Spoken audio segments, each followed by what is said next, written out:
Okay, we've already agreed the Cardinals are cooked, but are they cooked for 2025 now as well, based on all this new front office management news that's coming out here? I think we need to talk a little bit more about the context of that today. And we're also going to hit on attendance, Andre Palante, a lot of fun things on this episode of Dealing the Cards. Hey, we got a special guest here today to this direction. Kareem, thanks for joining us today. How are you doing, man? Thanks for having me. Wish things were better with the Cardinals organization right now, but yeah, it's good to be on. Yeah, it's good to have you, man. We didn't yes, I knew it in the chat. There's some people, Kareem's here? What? No, we didn't announce it this time, but it's fun to have Kareem on. We obviously everyone right now, Kareem, Andrew, Sandy, good to see you guys again. Everyone's talking about the John Mozeliak stuff right now. So it really got aggravated from a Sports Illustrated thing, but it really started in Derek Gould's chat. I'll be honest, I read that in the chat before it went viral, and I kind of was like, oh, yeah, I'd already kind of figured this was what it was going to be. And then it kind of blew up into something bigger, and I understand why it did. But let's give a little bit of context for those who haven't read it yet, or just to refresh our memories, and then maybe talk a little bit about some other tidbits that we've gotten on this own podcast. We've heard from other sources who are close to the organization, and also to just say what Derek Gould didn't say, which I think is being implied by a lot of people. But the quote from Derek Gould from the St. Louis Post-Dispatch that really blew up, that's made people kind of freak out about John Mozeliak's status of the organization, is he said, all indications are that Mozeliak will finish out his contract and that ownership will welcome him finishing out his last contract. And that Mozeliak has, let me type this again, and he wants to create a clear plan with other voices to grow in influence and volume over the coming offseason and season. He also said, no, the DeWitts are not close to selling. He said at another point in this chat as well that yes, Mozeliak does intend to finish out his contract. He's brought that up several times, but he's also intends to have a plan coming into this offseason of what a transition of leadership looks like. And he has zero pressure from ownership to have that determined here in August, but he does want to make clear who is making decisions for 2025. I read those comments and I think of what Jeff Jones has told us on this podcast before. I think of what Bernie said recently when he was on here, as someone that is going to be unveiling what the future of Cardinals baseball looks like this offseason, but it is still unclear how much John Mozeliak will influence baseball operations. I'll have to find the tweet here from Jeff Jones the other day or today, because he quote tweeted that article, or at least I think someone who shared the article, and he said the following, which I think makes a lot of sense. He said, there's a wide delta and plenty of daylight between Mozeliak finishing out his contract and remaining in his current job through 2025. He's absolutely not going to get fired. He will be employed by the Cardinals next season. In what capacity, we'll see. So, Andrew, let's just start with you. There's this. Oh, you saw the news, you saw the reactions. We've heard from Jeff, we've heard from Bernie, we've seen this stuff before. Are you what's your concern level with John Mozeliak's role with the organization this year? Were you surprised to hear that he's not going to be gone at this point, or was that kind of in the cards for you? And then what's your concern level knowing that he's going to be around in some capacity? We can kind of debate what capacity that'll be in. Yeah, I definitely thought it was possible that this would not be his last year as the president of baseball operations. Mostly just because his contract extends beyond next year, and he's always played kind of coy with like, oh, when is he going to step down? When is he not going to step down? He's not very transparent about that kind of thing, and it's a little bit frustrating, honestly, because I know just across the street, the Blues have their whole succession plan laid out, and that's yeah. Well, hockey fans have it good, but I'm pretty concerned with this. It gives Chaim Bloom another year to find another opportunity elsewhere, if that's what he decides to do. I don't really want him to leave the organization. And also, it's pretty clear to me that Mo's time is over. Like, I know we like hold Mo's water or whatever on this podcast, and you can press the button if you want to, Josh. But um, yeah, it's time for him to go. It's become really frustrating. The moves recently with calling up Jordan Walker, sending him down for like just platooning him for no reason. What they did with Luke and Baker, just not calling him up when he was clearly the right option to platoon as your left-handed bat, and like the recent Dylan Carlson stuff, DFAing Shawn Armstrong like that. It's pretty clear that the Cardinals have become a little bit of a laughing stock among major league just media in general. I think it's just not a good look for the organization, and it's really frustrating. And I think he should do the right thing and step down at the end of the season. But kind of looks like he's going to give it another go, and I don't know. I don't like it. Because obviously, like the Kyle Gibson, Lance Lynn stuff didn't work out this year. It looked like it was going to work out, but it didn't really work out. And playing the route that he has with pitching development just isn't going to work. So, yeah. Kareem, what was your reaction to that when that was started going viral? Yeah, I wasn't surprised by the news, to be honest. Mozeliak's been around the organization for so long. He has such a great relationship with Bill Dewitt. I just didn't envision him getting fired. The only possibility for him to get out of that role would be for him to step down, and it doesn't seem like that's going to be happening. I personally, like it seems like they have a plan in place to smoothly transition someone else into the president of baseball operations role, whether that's Chaim Bloom or someone else, that's to be determined. But I worry that this inevitable transition that's going to happen is going to lead to more of the same with the organization rather than the, changes. Like, I think they need significant changes in the front office. And just hearing just the rhetoric around the whole situation, I feel like this organization isn't going to go in the direction of tearing it completely down with the front office. I'd like to see it doesn't, like I said, it doesn't seem like Mozeliak's going to leave the organization. But I'd like to see maybe Bloom get an opportunity to jump in starting this offseason. I don't know how likely that is, but I think there's a clear need for a different voice leading the charge in the Cardinals front office. So, yeah, that's really my thoughts on the situation. Sandy, what about you, man? Yeah, I mean, I'm definitely frustrated. I think it's just kind of time to get a new voice in there. I think Kareem's totally right on that. I also kind of worry, is there a chance the Cardinals lose Bloom because of this? I think he's going to be a popular name. I'm not sure teams are going to try to poach him from the organization, but I wouldn't be shocked. If I was Chaim Bloom and someone else offered me some kind of position, I may be more interested in that than sticking around and being a special assistant for another year. I can't get into his head, though. I don't want to pretend I know exactly what he's thinking or what he's interested in doing. But I think it's a real concern. It would really stink if the Cardinals lost out on an executive like him. I think we should all be excited about what the Chaim Bloom era could be in St. Louis. I also wonder, does this change anything we think about succession? I know before we were kind of sold on the idea that it was going to be Bloom. We already had our tagline, give Bloom his flowers. We already had all that ready to go. And now I kind of wonder, is there a chance that the Cardinals pivot? Could it be Gersh? Could it be Flores again? So we'll see what happens. But yeah, overall, I think Kareem's totally right. His analysis is spot on. Like, they were never going to fire him.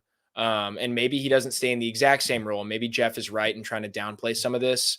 But at the same time, it's just kind of like we wanted to see turnover. This is the second year in a row in which they're not going to make the playoffs. They're probably going to finish below 500. They've got a really tough schedule. And even though they technically improved from last year to this year, I would say the overall direction of the franchise continued to trend downward. And that's a real bummer. I guess I kind of come back to me, and I know I kind of started by kind of revealing where I'm at with it. This isn't anything different than what I feel like we've been talking about for a while. I think I never expected John Mozeliak to be fired, and I expected him to finish out his contract, which was the exact language that Derek Gould said. He didn't say, I mean, maybe if he's pressed on it, he would say, yes, he will remain the president of baseball operations, but that wasn't what he said. He said, we'll finish out his contract. Now, he left some ambiguity there of, yes, there will be other voices that grow in influence and volume. But I think part of that's because I don't think that's been fully determined yet. And I honestly don't think that's stuff they're going to be trying to leak out there in the middle of August or end of August, when at least in there publicly, they're still trying to make the playoffs right now. They're not trying to turn into, hey, let's start talking about 2025 yet. Again, I think the closer we get to the end of September, the more we're going to start hearing these things. And I do think there's a great loyalty from the DeWitts to John Mozeliak. if you kind of read the tea leaves a little bit, I wouldn't be surprised if Mozeliak thought he would be done by now. But I mean, there's been a few people. I think Bernie's one of the people who's been pretty adamant about this. That it's pretty clear the DeWitts have wanted him to stay around, and I'm not saying that Mo doesn't want to, but wouldn't be shocked if he would have been okay being done a few years ago. But part of the reason he's still around is because of his loyalty to the DeWitts themselves and wanting to have a stable transition plan. But I personally think that. Now, maybe it won't be as drastic as I was hoping it would be, but I don't think John Mozeliak's calling the shots this offseason, at least in terms of like he's the head man at this point, because I don't think a real transition works if you're making decisions that's going to impact the next person while that person's there, right? Like if it's Chaim Bloom, I think Chaim Bloom's going to get a significant role to play and a significant voice in decisions that are going to impact him in 2026 and beyond. I don't think Mo's going to be able to be the guy to make those kind of decisions.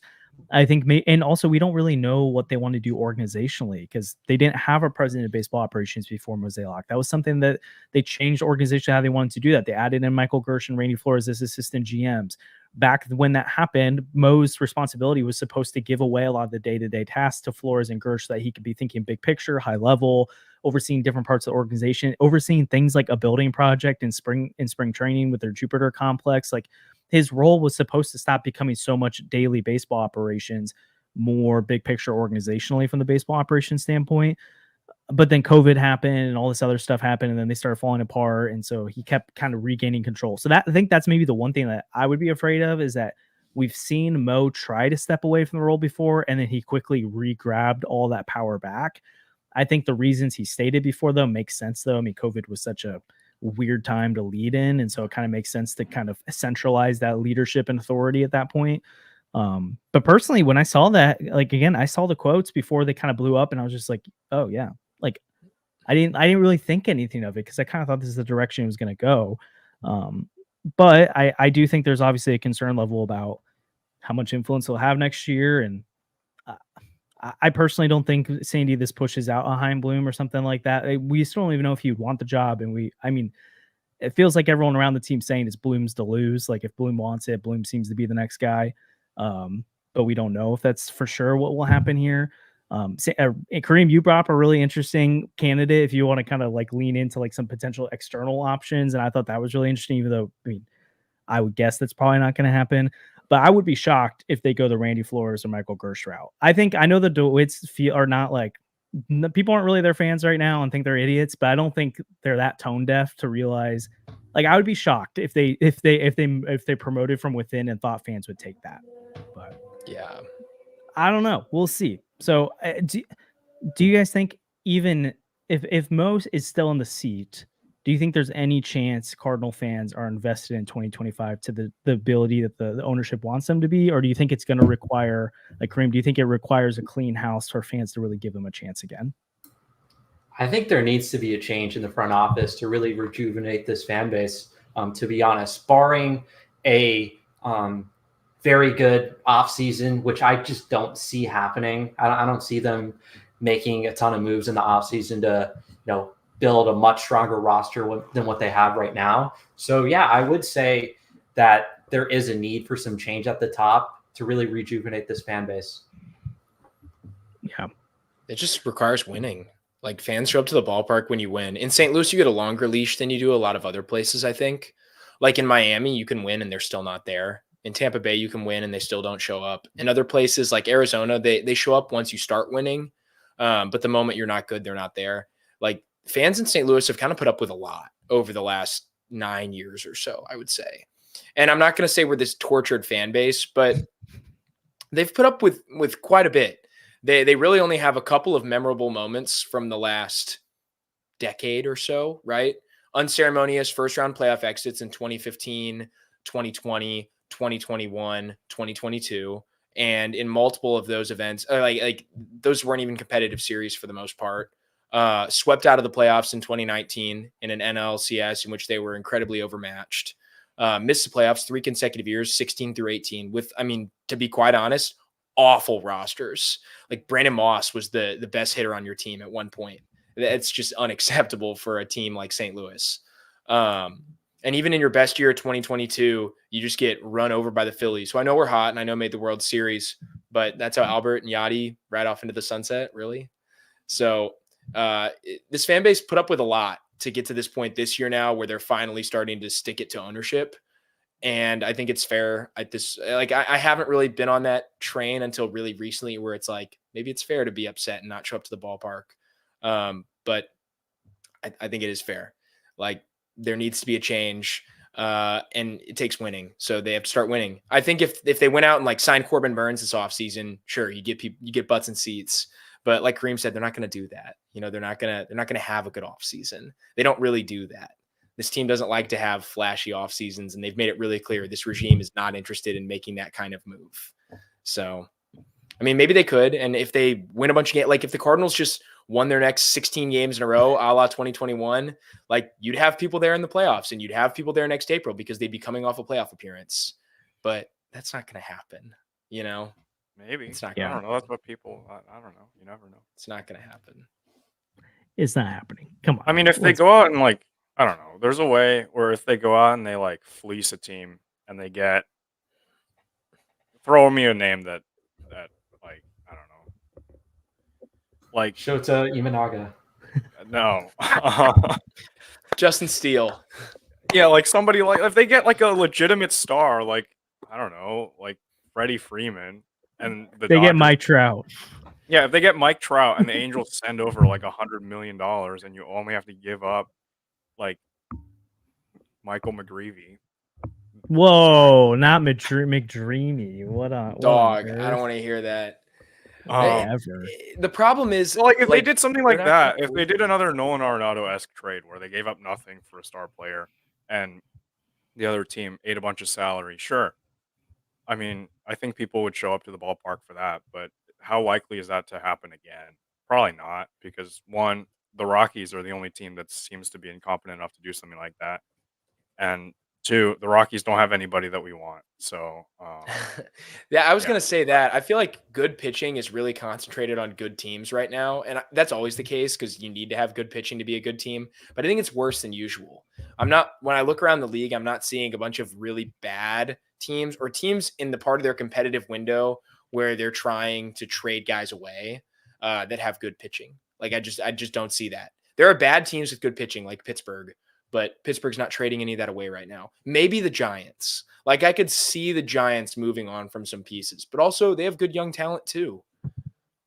Helio Ramos is legit. Marco Luciano is legit. So maybe they're trying to hold these guys too. I mean, Mo could go and sign Corbin Burns, but that's not going to happen because that's not how Mo works. Max Fried? That's just not what Mo does. So is there not a middle ground though, or even a retool rebuild world where fans are interested in the team again? Because I mean, I'm trying to think of good examples right now. Someone the other day commented on one of the videos and was like, "Hey, I live in Oklahoma City, and when OKC did their restart where they traded away Durant and Westbrook and Harden. Well, Harden was way before that, but they went youth movement. They had Shea Gilgeous and a bunch of picks, and they said that he was like, there was so much fan interest because they were building towards something. It was really fun. It was a young, dynamic team. They weren't ready yet, but they had a vision for the future, and so fans were interested in watching that team. I do think even if Mo's around, but there's like, hey, we're transitioning leadership. It's going to be, let's just keep saying Bloom just because it's the name, but like whoever show, and we're going to kind of move toward, we're going to do a new phase of Cardinal baseball. We're going to have to take a step back for a year where we're going to let the young arms pitch for a year. We're not going to bring back Lynn and Gibson. We're going to trade Mats. We're going to free up all the rotation spots and bullpen spots as possible to see these young arms pitch. Jordan Walker is going to play every single day in right field. We're not going to mess with him. If he goes through a month-long slump, we don't care because we don't have to win this year. Nolan Gorman is going to play every day. All these young guys are going to get a chance to run with things.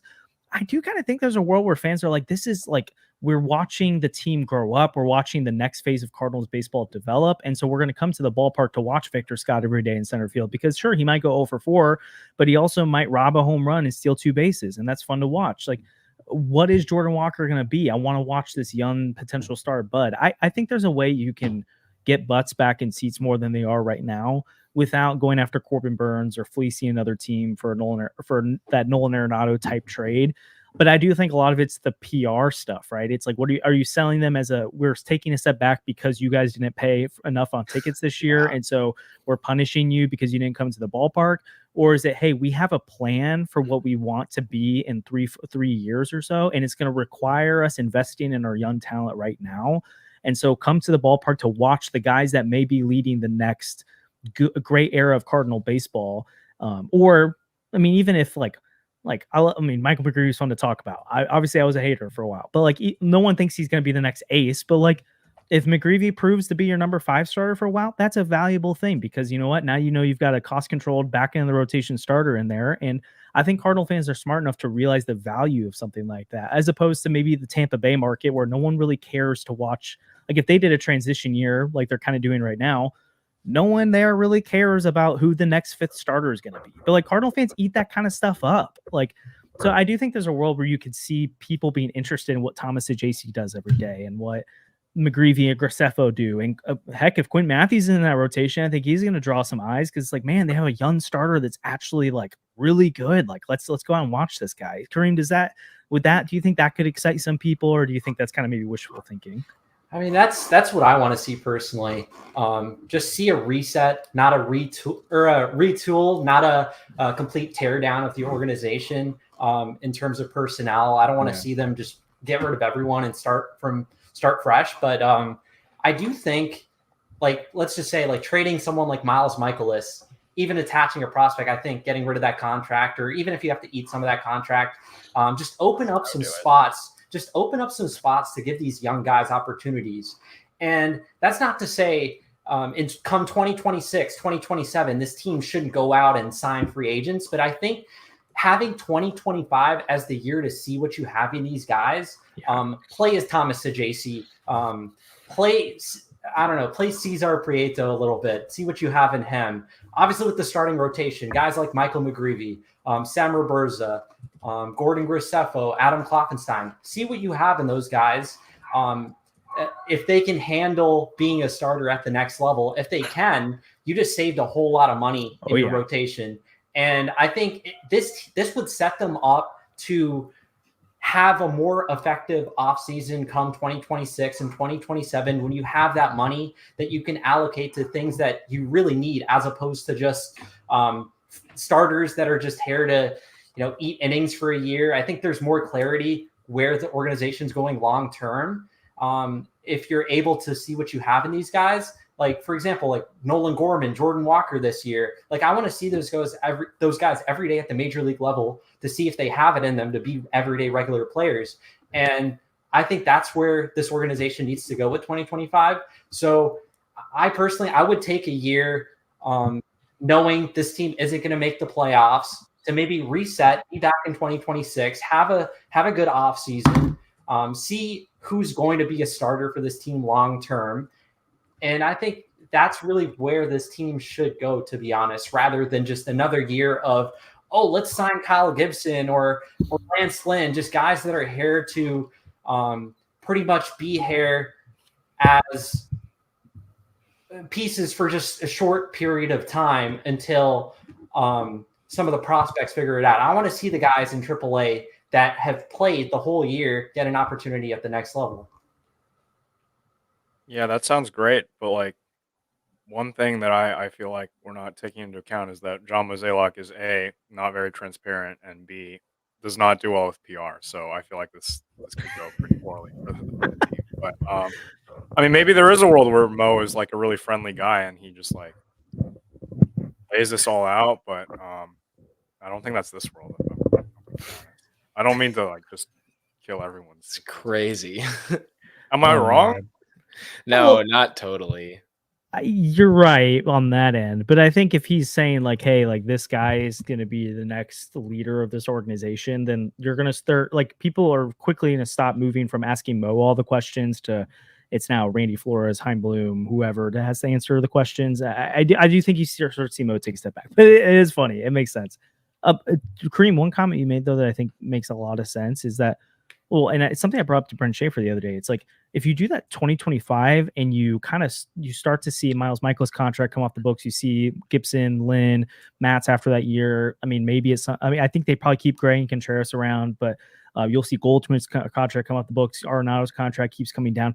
When was the last time the Cardinals didn't have some massive contracts on their books? Because I know that they aren't necessarily huge free agent players, but I guess the mid 2010s, but guess what? They went out and were interested. They almost signed Jason Hayward. They had a really aggressive offer at David Price. I don't know what to make of those things, but we haven't really seen a Cardinal team that doesn't have a star contract on their books.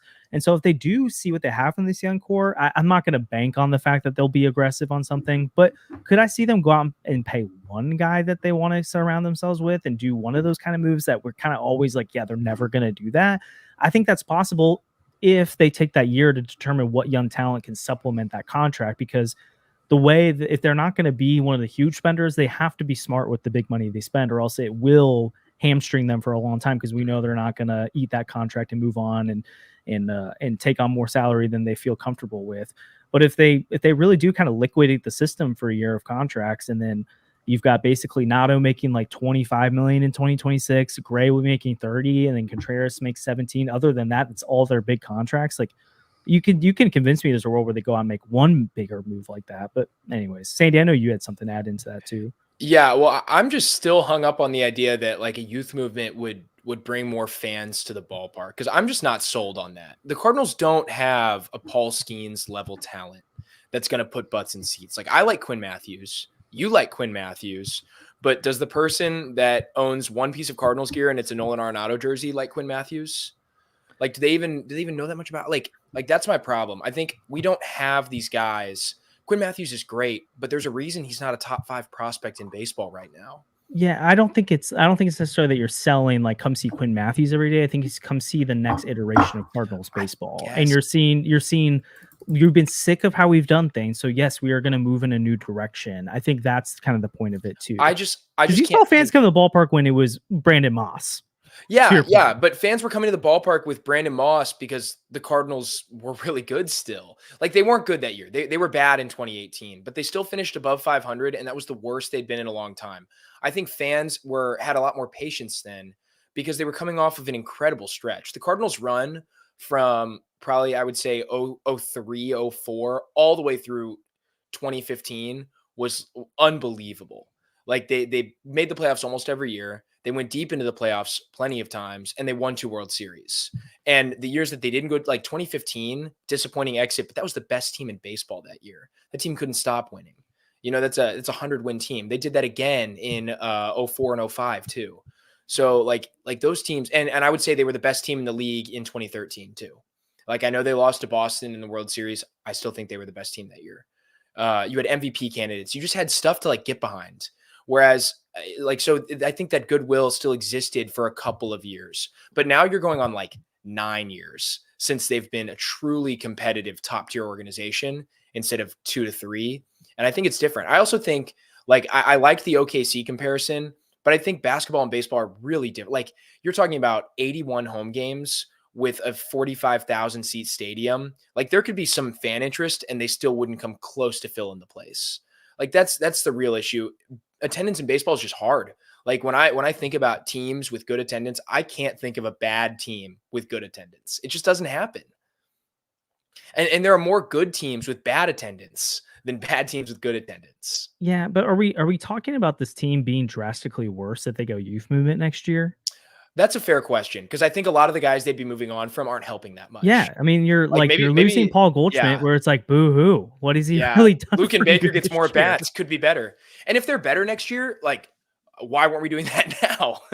If they're going to be better by just not spending money, let's just do that. I just think that that makes me angry. Like, like you see, like, and also like there's a C4 just posted this, or C70, why I call them C4, posted this really interesting graphic on Twitter right now of like the Cardinals home attendance from 2022 to 2024. And it just like, it's been deteriorating, but it just fell off the face of the earth in the last couple of weeks. Like, it's not like it's been like this for months here. This team is sub 500. There's basically no hope, and people are beyond frustrated with this team. I think you make some, again, how much leadership change are they going to make? I don't know. But you make some leadership changes. You sell the youth movement. Even if you're in the similar record this year, I think if you're 6 games out of the wild card and you're a young team that's ascending, that's more exciting than a team that's descending, that's older, that doesn't really give you a lot of hope this year. Like, I don't want to go to watch Kyle Gibson start in late August. But if Michael McGreevy is pitching, I'm more interested. I just think I understand. I'm not trying to say they're going to sell the ballpark out again, but I do think you can generate more interest with the younger youth movement if there's a plan that people believe in. But if it just feels like another throwaway year, then yeah, I don't necessarily think you're going to get fans there. But we did want to thank one of our sponsors of the podcast, though, as we're continuing through, is 314 Sports Cards and Collectibles. Hey, you might not be interested in what the Cardinals are doing right now, but it's still fun to buy and sell trading cards. They 314 does buy, sells, and trades all sports cards and Pokemon cards, and they're open 10 to 5 Monday through Friday, 9 to 4 on Saturdays, and they're located at 9640 Olive Boulevard in Olivet. You can check them out on Instagram. They post a lot of like the new cards they have in stock on there as well. We did like a mini pack opening last episode from Andrew, so you could see some of the pulls that he got. He always likes to show off his two-way Mason Win card on here a lot too, which you can get on MLB The Show now, apparently. Sadly, I have unfortunately. This Mason Win, like regular. Yeah, I need to get in there because I've got all my old baseball cards. I want to test out and see what they're like. But yeah, if you're interested in new cards, boxes, packs, all those things, check out 314 Sports Cards and Collectibles, as they have all the local stars or local players and stars around the league. So also, if you are one of the people going out to the ballpark, which apparently is very few right now, and we will see you on I can almost guarantee we'll see you on the camera because there's not many people to show. You can go to SeatGeek, and if it's your first time purchasing, use code Newt News, get $20 off your first purchase of $50 or more. And if you're like, hey, I'm not going to a Cardinal game, you can go to a concert. You can go, I'm going to keep plugging the Bears, go watch Caleb Williams.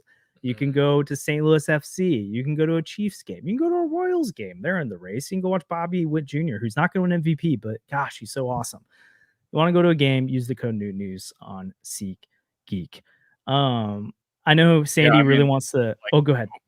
No, I'm like literally the only seats that you can use that code on that it won't be like you're spending too little on the tickets, are like literally the green seats. So yeah, you can get the green really seats nice right now for really cheap. So go for that. It's good value. All right, Sandy, you wanna go on a soapbox for a minute here? Yeah, so just do it. Tell me right now, like, who do you think is the best starting pitcher on the team right now? Like, who of the five starters, who gets up there and you're like, we might win tonight?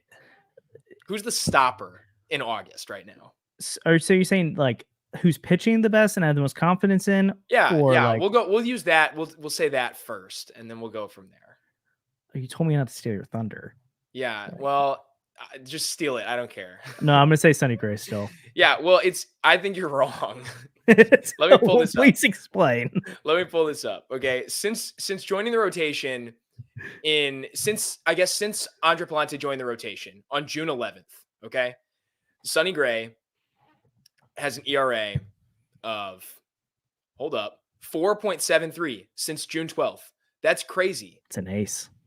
That's just bad. Andre Pallante, on the other hand, not counting his bullpen appearances this year, because we know that Andre Pallante is not a great reliever, right? He has an ERA of 3.54 as a starter this year. That is since joining the rotation, it is a full point lower than Sonny Gray. And if you say, oh, Sonny Gray has a lower FIP, no, he does not have a lower FIP than Andre Pallante. His FIP is actually 0.4 points higher. Pallante has a good FIP. It's actually right around what his ERA is. It's sustainable. It's shocking, but it's true. Sonny Gray has continued to do some really good things, right? He's racking up strikeouts. That's great. Since then, he has a higher strikeout rate. He has a lower walk rate. They've pitched about the same amount of innings, though. And that's with some weird shenanigans happening with Pallante, like him getting pulled after 3 innings in that one start, him getting pulled after 4 1/3 in another start when it didn't make any sense. And I don't know why Ollie didn't trust him, and I was upset about it because he was pitching well.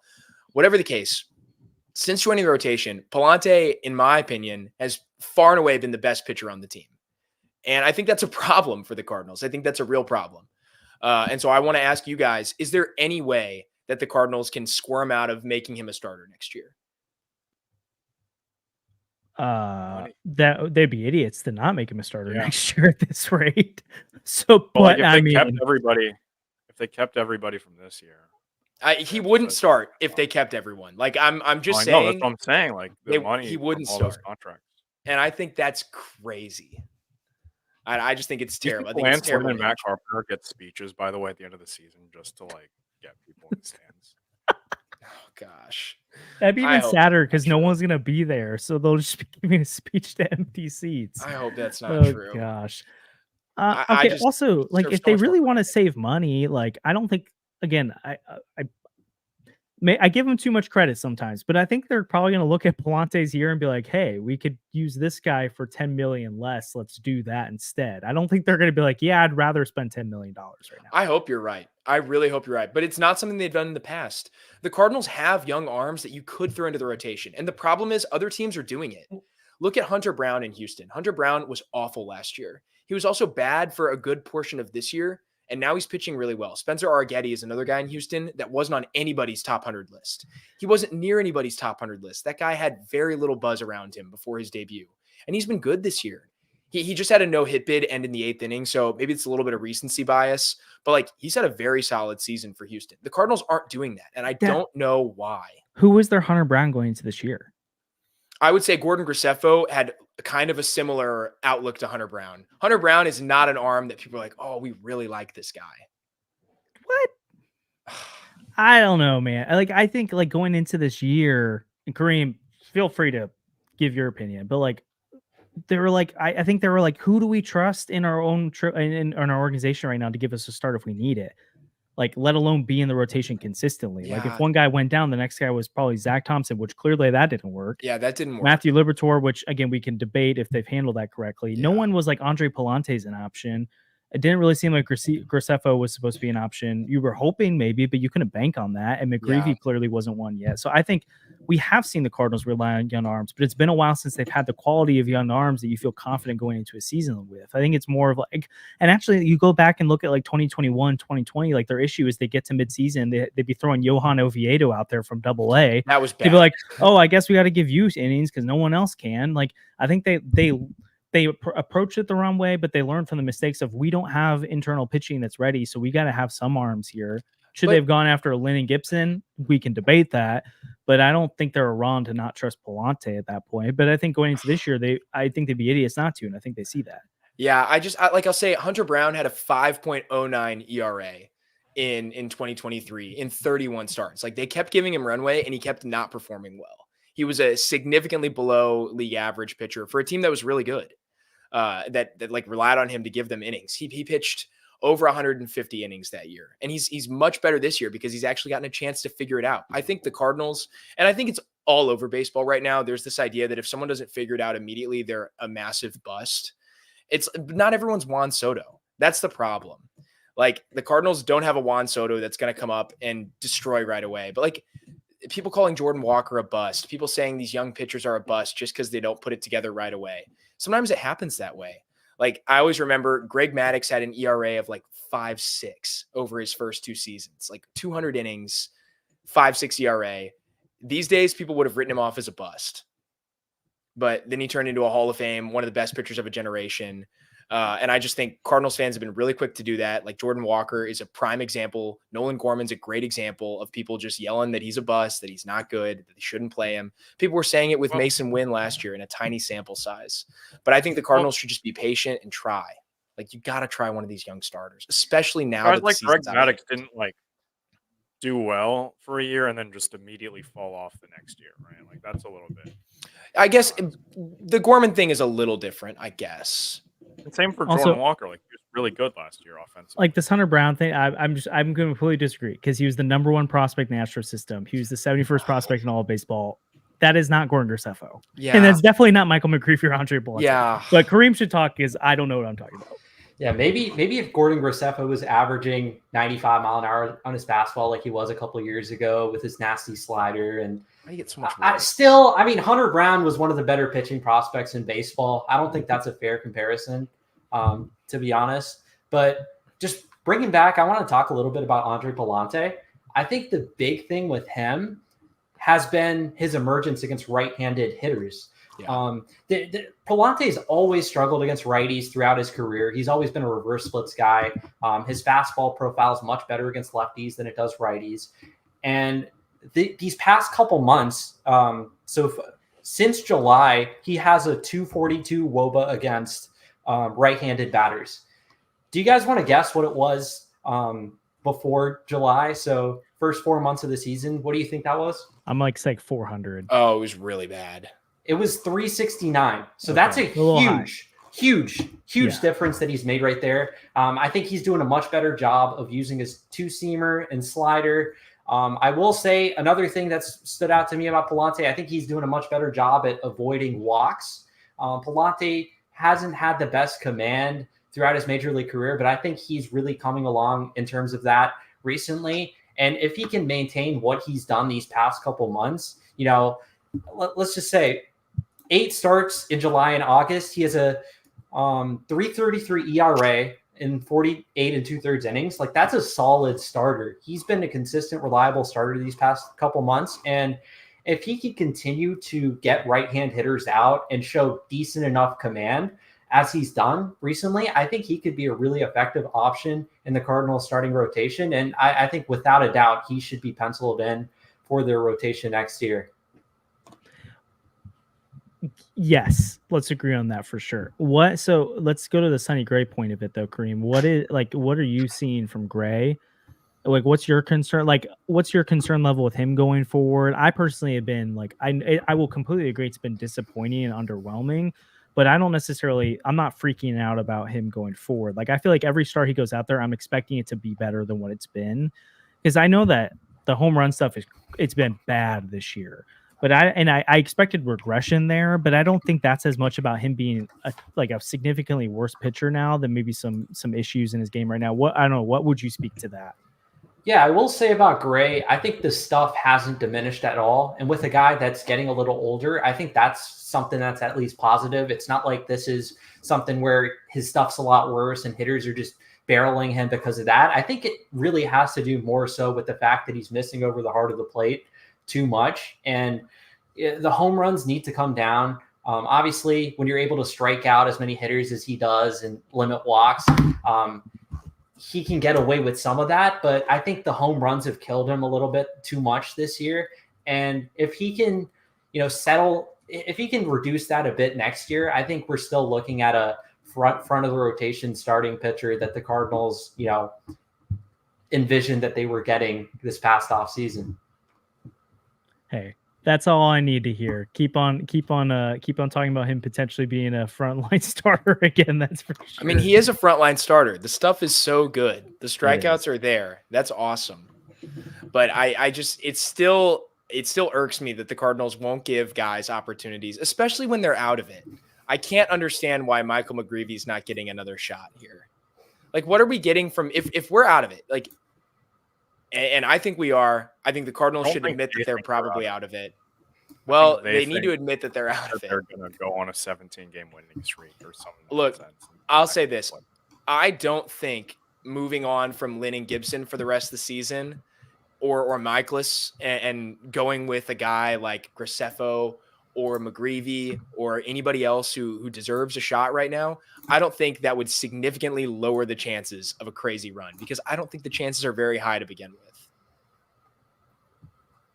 I think the Cardinals just they irk me with what they do. Maybe Hunter Brown is not a fair comparison. What about a guy like Christopher Sanchez? Like he was bad for multiple years, not a heralded prospect. The Phillies bring him up. He's terrible. And then he figures it out last year, is solid in 20 starts, and has been really good this year. Like, the Cardinals refuse to give people opportunities. And I think it's okay to have a fifth starter that you don't really know if it's going to work out quite as well. Like, the Cardinals seem that, like, we have to have innings. We have to have all of our starts planned out. And I think they're doing a disservice, and I think they're wasting money. That's fair. Yeah, that's fair.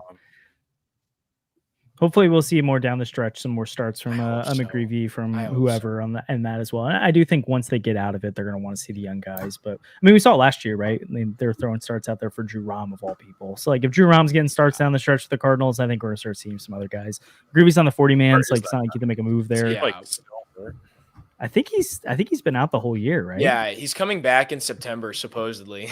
Which they'll probably have to DFA him, because I can't imagine they'll find room on the roster if they DFA'd Armstrong. Yeah. All right. Well, before we wrap up, big news today with Quinn Matthews getting called up to AAA. Kareem, What are your thoughts on the promotion there, his season overall, and then maybe round out a little bit with what do you think there's a chance, or how quickly do you think Quinn Matthews could be up in St. Louis? Yeah, so Matthews' story this year has just been tremendous. It's been fun to cover it all year, dating back to his first appearance in spring training. You notice the velocity uptick. He was sitting 94 miles an hour in that first start. And he just carried that to the regular season. The stuff has been tremendous. He has no sort of questions in terms of his ability to keep that velocity deep in starts. I think the thing that's impressed me most about Quinn Matthews this year is just his ability to pitch 6 or more innings in games. I think it's kind of, for a minor leaguer to be able to do that the way Quinn Matthews has done consistently throughout the year, it's super impressive. I think there's a lot to be said in terms of, that translating into the, what it's going to be at the major league level.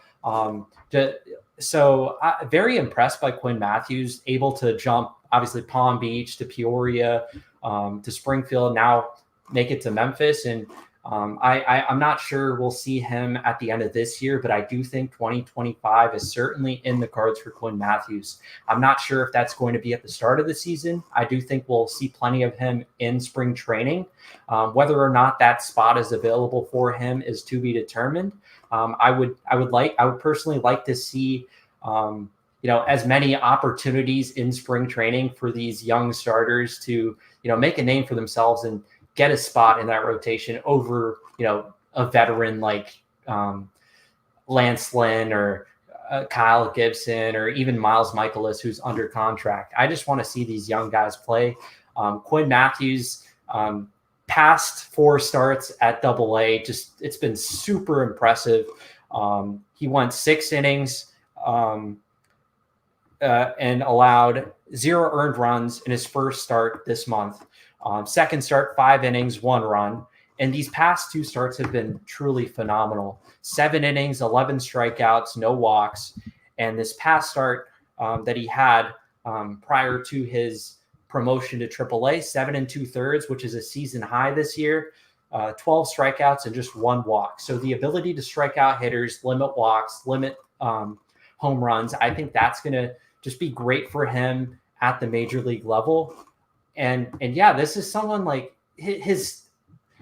for someone that coming out of college was more so known for his pitch ability and, ability to just manage counts and use his changeup when hitters are ahead of the count and stuff like that, just his advanced nature on the mound. And he's just carried that into this season and just unlocked a crazy amount of stuff. I don't think you can ever expect a prospect to gain 4 ticks in velocity the way Matthews has this year. And it's truly phenomenal. Like the pitch ability is there, the command is there, but more importantly, the stuff is there too. Averaging 94, 95 miles an hour with 18 inches of vert on his fastball from a low release height. The changeup is a Bugs Bunny pitch, was his go-to pitch in college. He's comfortable throwing that in any counts. The slider has taken a step up this year. I mean, like Matthews has just been super impressive. He's dominated every level, and I'm really excited to watch him in Memphis these next couple of starts that he's going to have. And hopefully 2025, we see Matthews as a staple in the rotation at some point. But yeah, that's all I have. Love Quinn Matthews, and it's been an incredible story this year. Oh, man. Well, we're excited to watch more of Quinn Matthews too. And just a little tease, I think we're going to be hearing more from Kareem on the channel going forward. So we'll just leave that there for now. Hey, I'll leave you guys with this. Maybe we can talk about it next time. Pools very much wants to manage the MLB level soon, it sounds like. So I'm just gonna drop that tidbit there that Pujols is actively campaigning for a major league manager job. So we'll see. I don't know what that'll mean, but I trust him more than Yachty as the manager, I'm gonna be honest. But anyways, this was fun. Kareem, thanks for joining us, man. We'll be seeing you more again soon. Again, we always appreciate the support on the podcast. So like the stream on the way out, subscribe, share it with people you know. And we'll be back on Sunday for another episode. I love how we didn't talk anything about the Cardinals series. at all. cares? That's where we're Like, they're at. shellacked. But Mike Schilt's in town, and he's showing them up. So Great. we'll see if we get to talk more about that this weekend. But thanks again for tuning in. We'll see you guys next time. Thanks, Redbird Rundown.